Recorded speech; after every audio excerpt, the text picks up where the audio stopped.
একটি জীবন যা সময়ের নিয়ম মেনেই আসে পৃথিবীতে। একটি ভ্রূণ থেকে তাই পূর্ণাঙ্গ শিশুর জন্ম হতে সাধারণত সময় লাগে 10 মাস 10 দিন। কিন্তু অবাক হলেও সত্যি, এই সময়কে এবার চ্যালেঞ্জ জানিয়ে 3 দশক পর পৃথিবীতে জন্ম নিয়েছে এক শিশু। প্রায় 31 বছর ধরে বরফের নিচে ঘুমিয়েছিল এই ভ্রূণ। কেউ জানতো না আদৌ সে জেগে উঠবে কিনা, কিন্তু সময়ের গভীর ঘুম ভেঙে একদিন এই ভ্রূণই রূপ নেয় এক ফুটফুটে শিশুরূপে। যেন 3 দশক পেরিয়ে কোনো পুরনো স্বপ্ন আবার ফিরেছে আলোতে। দি গার্ডিয়ান ও এপি সহ বিভিন্ন সংবাদ মাধ্যমে উঠে এসেছে এই তথ্য। ওহাইওর লিন্ডসি ও টিম পিয়ার্স দম্পতির একটি সন্তানের আশায় কেটেছে বহু বছর। অবশেষে তারা বেছে নেন এমব্রিও অ্যাডাপশন নামের একটি বিশেষ পদ্ধতি, যেখানে মায়ের শরীরে প্রতিস্থাপন করা হয় অন্যের দান করা ভ্রূণ। 1994 সাল থেকে হিমাগারে সংরক্ষিত সেই ভ্রূণ থেকেই 2 আগস্ট জন্ম নেয় তাদের পুত্র সন্তান।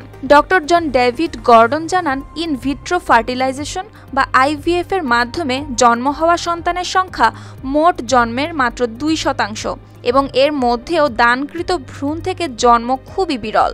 আর সেখানে 11,148 দিন ধরে সংরক্ষিত এই ভ্রূণ থেকে শিশুর জন্ম এখন নতুন বিশ্ব রেকর্ড। তবে এই গল্পের শুরু 1994 সালে। লিন্ডা আচার্ড নিজের চিকিৎসার জন্য আইভিএফ করে তৈরি করেছিলেন 4টি ভ্রূণ। তিনি ভেবেছিলেন সবগুলো ভ্রূণ দিয়েই নেবেন সন্তান। শিয়া বাটার ও ভিটামিন ই সমৃদ্ধ লিলি হালাল বিউটি সোপ, তারুণ্যময় উজ্জ্বল ত্বকের জন্য। কিন্তু প্রথম সন্তান জন্মের পরই তার জীবনে আসে বড় পরিবর্তন। বিবাহ বিচ্ছেদ হয়ে যায় তার, আর নতুন করে সন্তান নেওয়ার সিদ্ধান্ত থেকেও সরে আসেন তিনি। তখন থেকেই বাকি ভ্রূণগুলো বছরের পর বছর থেকে যায় সংরক্ষিত অবস্থায়।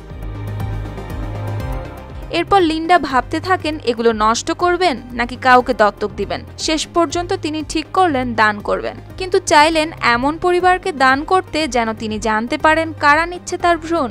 এরপর শুরু হয় খোলামেলা দানের জন্য নির্ভরযোগ্য সংস্থার খোঁজ, আইনি ও চিকিৎসাগত কাগজপত্রের ঝামেলা।